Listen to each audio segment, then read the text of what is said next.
You have to dig a bit deeper. All right, I'll try.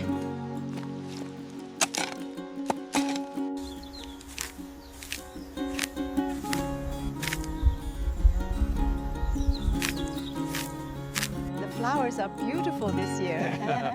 Yes, they are. The rain helped them bloom so nicely. Did you see the game last night? It was incredible, right down to the wire.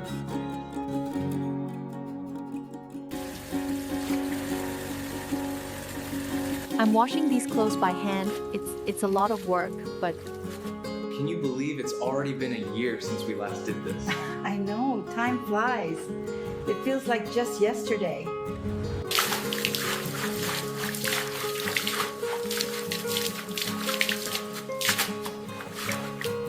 So we need to clean up all these leaves.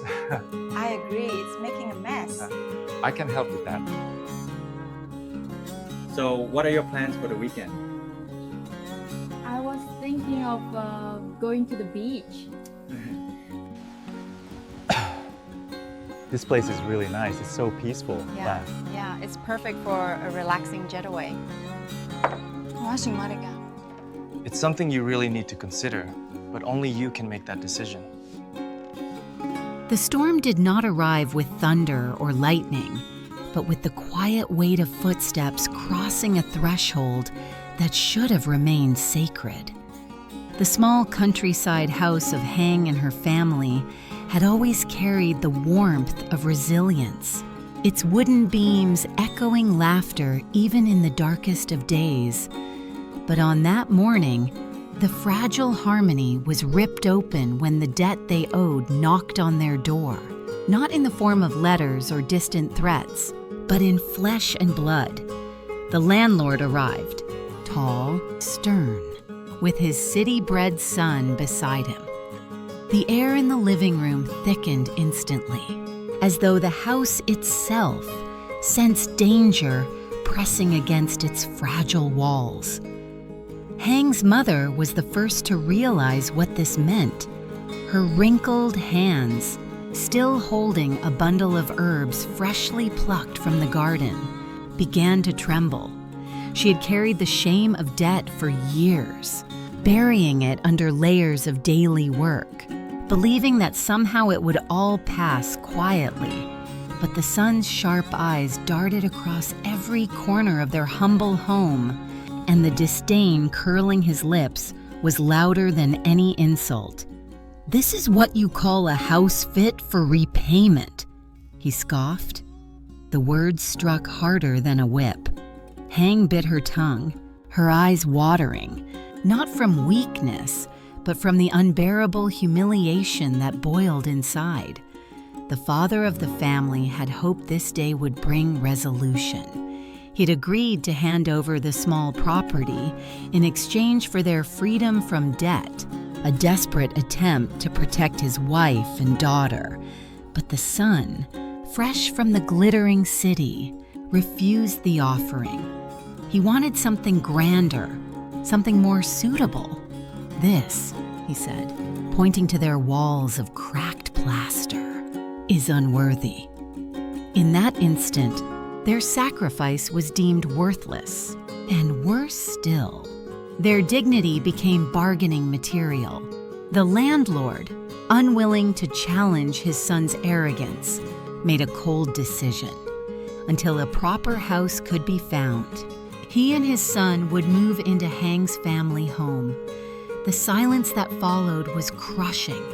Hang's husband clenched his fists, the veins in his forearms rising like ridges of anger. But he dared not speak against the man who held their future hostage.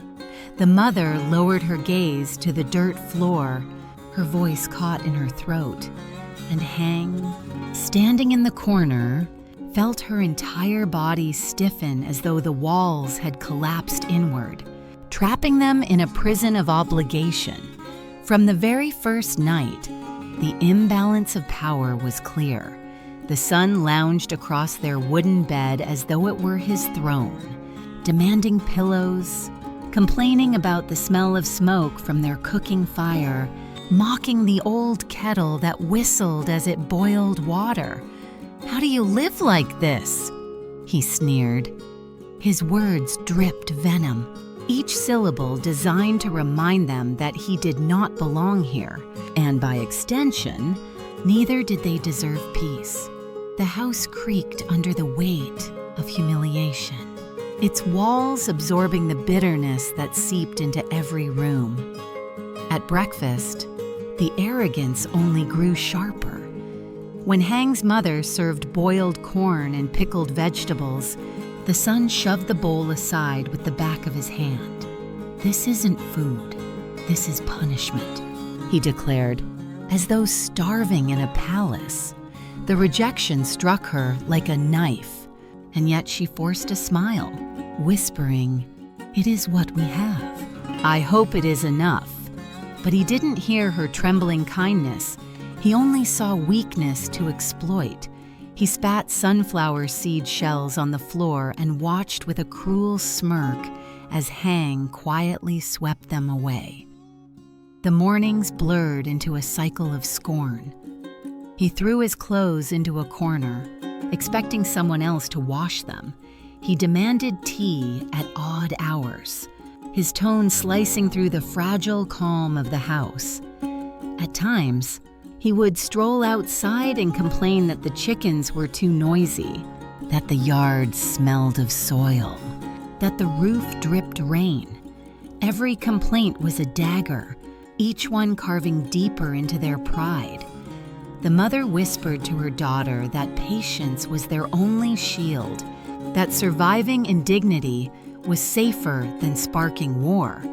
But Hang's eyes burned with an anger she could not swallow. One afternoon, when the rain poured hard against the roof, the son's contempt reached its cruelest height. He walked into the kitchen where Hang and her mother were working and barked, "Why are you both moving so slowly? In my father's house, women don't just crawl like snails." His voice cracked the air like thunder. Hang's hands froze on the knife-cutting vegetables. Her mother quickly stepped between them, bowing slightly, murmuring, "Forgive us, we will do better." But her daughter's fists trembled so violently she had to hide them under the table. The humiliation was no longer just a shadow. It was a fire threatening to consume them all. The father returned home earlier that day, his boots soaked in mud, and found the scene, his wife cowering, his daughter with tears clinging stubbornly to her lashes, and the arrogant guest still barking orders as though he ruled them. Something inside the father snapped. He placed his tools on the ground with deliberate calm, walked into the room, and with a voice as steady as stone, said, "Enough." The words silenced even the rain outside. The son turned, startled, unaccustomed to defiance. But the father's eyes were sharper than any blade. "You are here because of mercy," the father continued, his voice low, heavy with restrained rage. "This house is not a palace, but it is ours. My wife is not your servant. My daughter is not your toy. We opened our doors out of obligation, not surrender. Do not mistake kindness for weakness." The son's mouth opened, then closed again. For the first time, he seemed uncertain, but arrogance is a parasite that clings tight. He scoffed, muttering under his breath, "We will see." Still, the balance of the house had shifted, if only slightly. That night, the family gathered in the back room, their voices hushed, their fear palpable. The mother urged peace, reminding them of the power imbalance. "We cannot risk more debt, more shame," she whispered, but Hang's husband shook his head. "There is a line. If he crosses it again, I won't stay silent." Hang sat between them, torn by love and fury. knowing their dignity was slipping away each day they tolerated cruelty. Her heart ached with questions she could not voice. How long could they endure, and what price would patience demand? As the days stretched on, the tension coiled tighter. The landlord remained mostly quiet, shadowed by his son's venom, but his silence was its own betrayal. He allowed his son to mock, to command, to treat their hosts like slaves. The house grew heavier, the air thicker, until even the walls seemed to groan with sorrow. And beneath it all, Hang felt something shifting deep within her. It was not just anger anymore. It was resolve, sharp and dangerous, waiting for the right moment to ignite. The small home that once symbolized warmth and love had become a battlefield of pride and submission. Every gesture, every glance, every word carried the weight of hidden war. And as the sun dipped each evening behind the fields, the family knew they were not only fighting against debt or arrogance, they were fighting to hold on to their humanity in a world that sought to strip it away. Under the pale light of dawn, the uneasy silence inside the household was already suffocating. Hang woke with her chest heavy, as though the air itself pressed down on her lungs. The presence of the landlord's son lingered in every corner, his arrogance seeping into the walls like mold. She tiptoed through the kitchen to prepare breakfast, but even the clatter of chopsticks against a bowl sounded too loud, as if it might summon his scorn. Her mother noticed her unease, whispering, "Patience, my child. Storms pass eventually." But Hang knew this storm wasn't fading. It was only gathering strength. Later that morning, the son strutted into the kitchen, his clothes freshly pressed, his cologne too sharp for the modest room. He glanced at the steaming bowl of rice porridge and curled his lip. "Is this what you people call breakfast? In the city, dogs are fed better than this." His words sliced through the air like blades. Hang's mother lowered her gaze, reaching quickly for another dish. But Hang's hands shook with fury. She forced herself to stay quiet, her nails biting into her palms, because speaking back would only bring more humiliation. By midday, the situation escalated. The son called for Hang to fetch water, to wash his shoes, to serve tea. He treated her not as a host, but as if she were bound to his every whim. When she moved too slowly, he snapped his fingers like a master summoning a servant. The sound made her blood boil. Her husband had left for work, her father absent, and only her mother's anxious eyes kept her from exploding. But she could not forget the way he lounged in their living room chair, legs sprawled, arms crossed, smirking as though he owned the place. Every gesture screamed domination. The mother, desperate to soothe the fire in her daughter's eyes, tried to reason with the son. "Sir, forgive us. We are simple people. We do not have much, but we give what we can with sincerity." For a brief moment, he looked at her with something resembling thoughtfulness, but it vanished as quickly as it appeared, replaced by mockery. "Sincerity doesn't build comfort. Sincerity doesn't make a home worth living in. You country people cling to scraps and call it virtue." The mother's lips trembled, and she bowed her head once more, swallowing the insult like bitter medicine. When Hang's husband returned at dusk, the tension was thick enough to choke on. He entered to find his wife sitting rigid, her mother pale, and the guest demanding more tea as though he were royalty. At first, The husband tried to bite back his words, but anger bubbled beneath his calm exterior. "You speak of comfort, but you know nothing of survival," he said, his voice controlled but sharp. The son laughed, mocking. "And you know nothing of dignity. Look at you, bowing and scraping in your own home." The words ignited something dangerous in the husband, and he stepped forward, his stance firm, unyielding. The landlord himself finally intervened.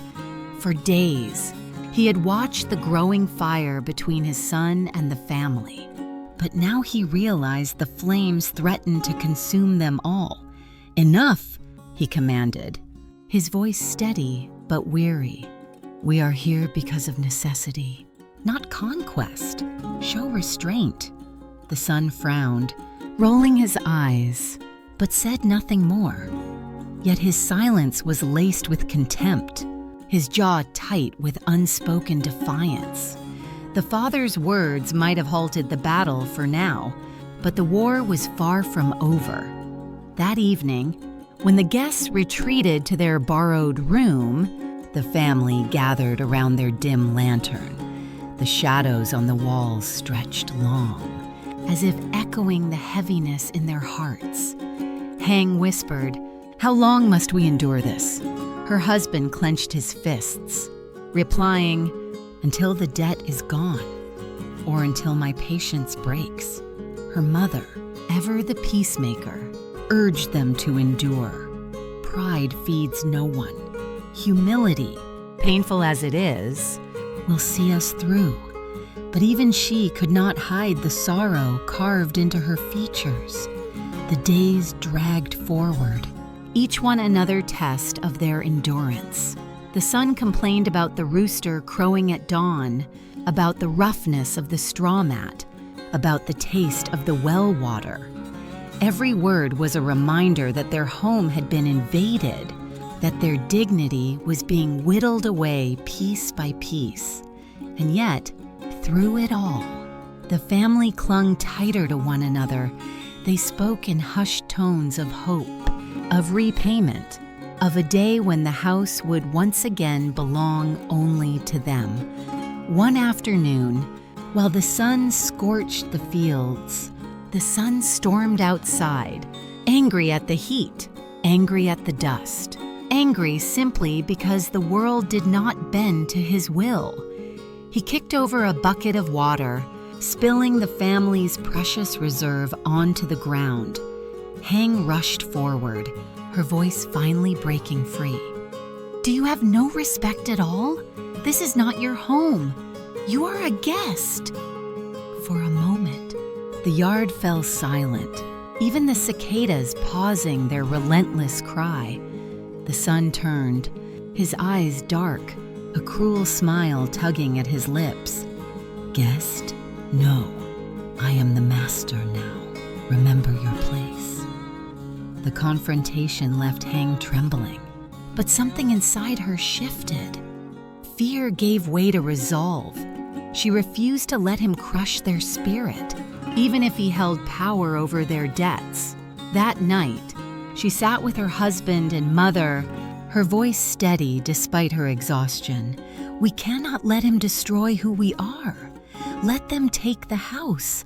Let them take what they will, but they cannot take our dignity unless we surrender it." Her words carried a fire that neither her husband nor her mother could ignore. As the moon rose high, casting silver light across the yard, the family lay awake, listening to the creaks and sighs of their old home.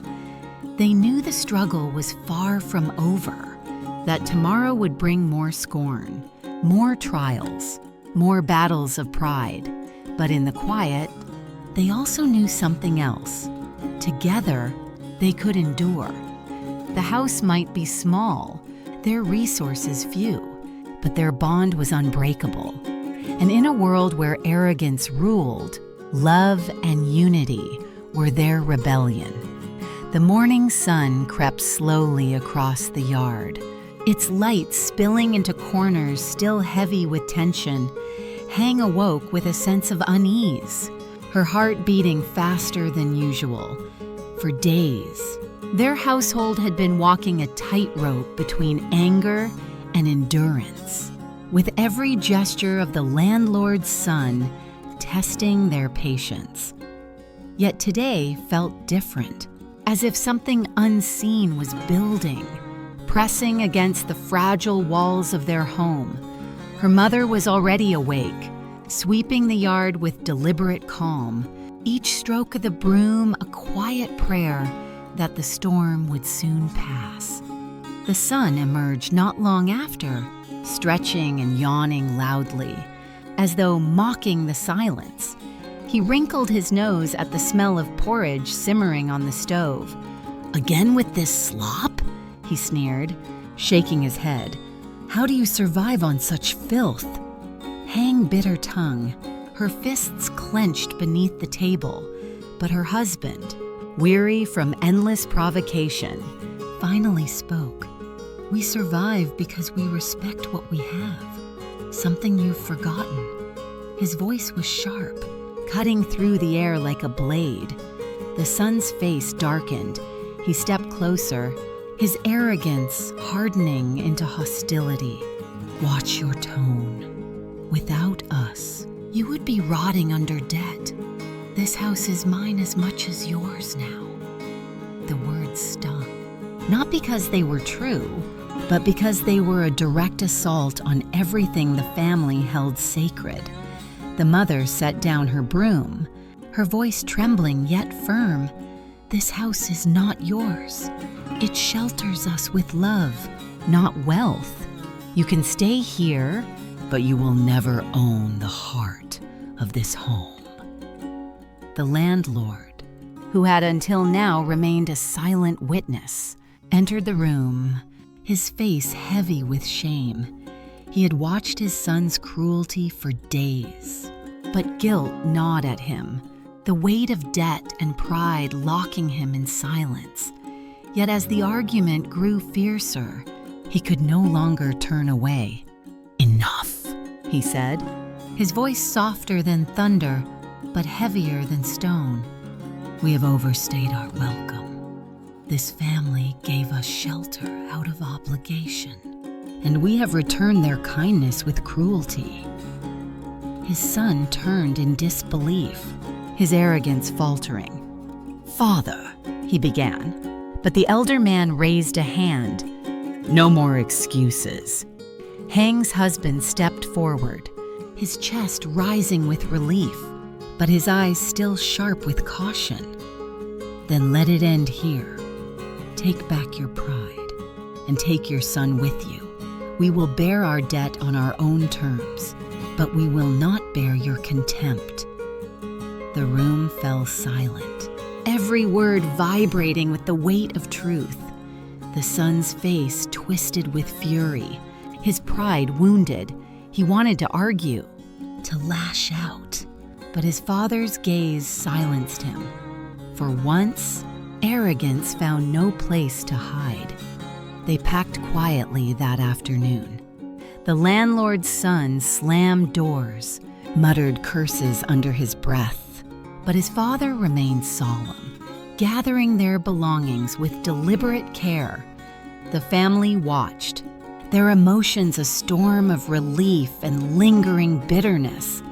The mother whispered a prayer under her breath, thanking the spirits for guiding them through darkness. Hang, standing tall beside her husband, felt a surge of strength she had not known before. They had endured humiliation, but they had not surrendered their dignity. When the guests finally stepped out of the house, the air seemed to lighten, as though the walls themselves exhaled. The landlord paused at the threshold, turning back with eyes that carried sorrow and regret. "Forgive us," he murmured. "My son has yet to learn what kindness truly means. I hope one day he will understand the pain he has caused." His words were heavy with sincerity, but also with resignation. Then, without waiting for a reply, he led his son away. silence returned. But it was no longer the silence of fear. It was the silence of healing, of wounds beginning to close. The family gathered in the small living room, the same place that had witnessed scorn and cruelty. Now, the flickering light of their lantern seemed warmer, brighter, as if reclaiming its rightful glow. The mother smiled faintly. Her wrinkles deepened, but her spirit unbroken. "We have survived," she whispered, her voice cracking with both exhaustion and pride. Over the following days, the house transformed back into a home. Laughter returned to the yard as chickens clucked freely, unbothered by cruel complaints. Meals, though still simple, tasted sweeter without disdain to sour them. Hang moved with a renewed sense of purpose, her steps lighter, her heart steadier. Her husband worked harder in the fields, his shoulders carrying both burden and determination. Together, they began to stitch back the dignity that had been torn.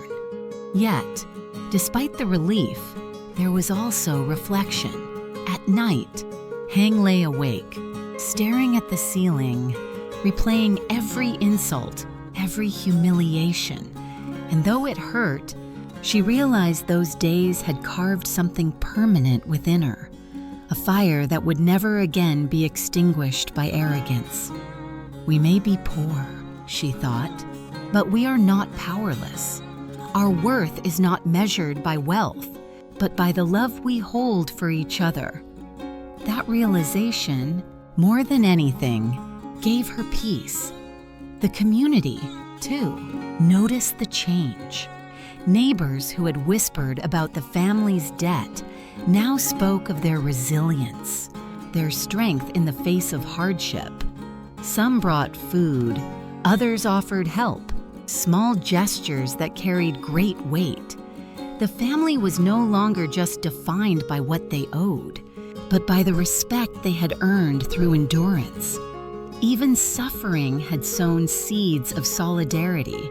One evening, as the sun set in a blaze of gold, the family gathered outside, the air filled with the scent of earth after rain.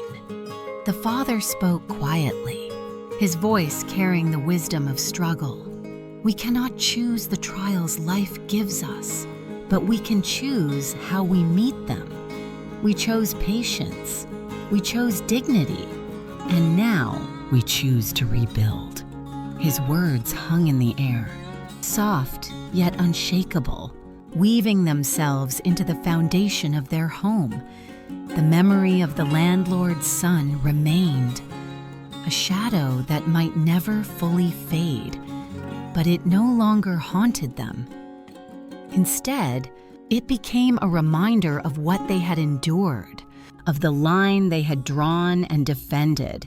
It was proof that even the smallest house, built on love and resilience, could withstand storms of arrogance. And in that truth, they found strength. The final night of this chapter found the family gathered around their humble dinner. The meal was nothing extravagant. Boiled vegetables, a pot of rice, a bowl of soup, but the air was filled with laughter. Hang's husband cracked a small joke.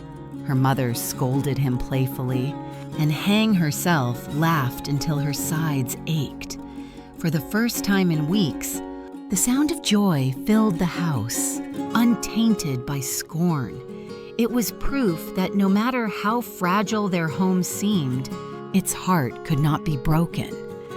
As the lantern flickered low and the night deepened, Hang whispered a silent vow to herself. No matter what storms came, no matter what debts weighed upon them, she would never again bow to arrogance. Her family's love was her shield, her pride their sword, and together they would carve a future brighter than any insult, stronger than any burden. The house stood small but proud against the vast darkness, glowing softly like a beacon of resilience. And for the first time in a long time, peace truly belonged to them.